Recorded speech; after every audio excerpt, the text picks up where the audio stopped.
When powerful Clone Wars ships are mentioned, it's a safe bet that for the most of us, pictures of the Malevolence are brought to mind, along with some of the more run-of-the-mill ships like the Venator-class Star Destroyer for example. But in actuality, there are many Clone Wars era ships and legends that are on or even above the Malevolence's power and size. In this video, we'll be going to the far reaches of the expanded universe to bring you 5 of the most powerful ships of the Clone Wars.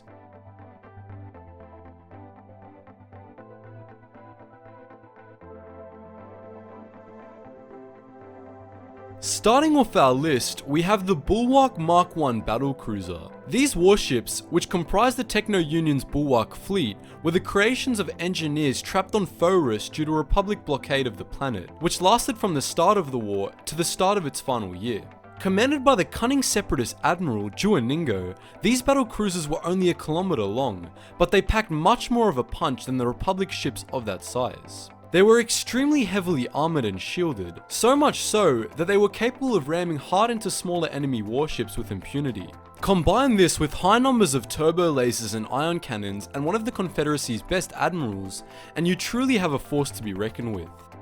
At number 4, we have probably the most obscure warship on here. While we don't know too much about the Prater class battlecruiser, what we do know indicates a ship of substantial power. It was 4,000 meters in length, about the size of 4 Venator-class Star Destroyers, and was originally commissioned as part of rich planetary defense fleets before the Clone Wars. During the war, however, many were upgraded with superior shielding, hyperdrive range, and an array of weaponry befitting ships of that size, and were sent to lead fleets to crucial targets in the Outer Rim sieges. Whatever the armament of the Prater was exactly, it required a substantial amount of power. The reactors of one of these ships were used to power Echo Base during the Galactic Civil War, and they were powerful enough to render Perman uninhabitable during the siege of that world, during which a battlecruiser suffered a hyperdrive malfunction and rammed into it at light speed.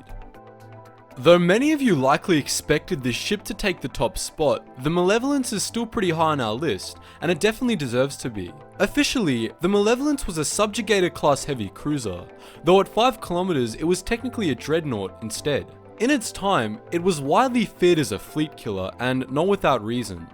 It was equipped with ion pulse cannons capable of leaving entire task groups of Star Destroyers without power, and furthermore featured 500 turbo lasers and other laser cannon variants. This makes the Malevolence one of the most powerful ships of the Clone Wars despite the weakness of its reactor design, and lands it at our number 3 spot on this list. At number 2, we have the largest ship that saw service during the Clone Wars, the Mandalore II class Star Dreadnought.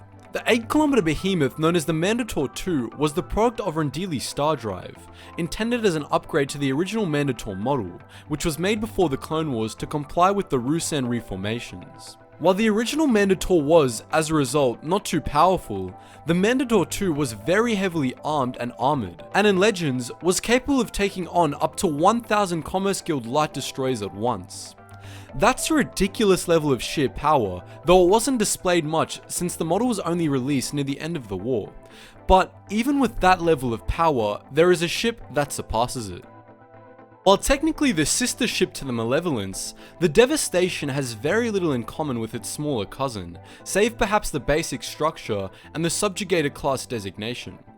It was much larger than its sister ship at nearly 7,900 meters, and as a result, possessed an even greater array of weaponry. Also, unlike the Malevolence, the Devastation's primary weapon was not intended to disable warships. Instead of ion pulse cannons, the monstrous ship was equipped with 2 massive, force crystal powered cannons capable of destroying small planets. This frightening level of power was unparalleled during the Clone Wars, and the Republic was lucky that it was stopped as quickly as it was.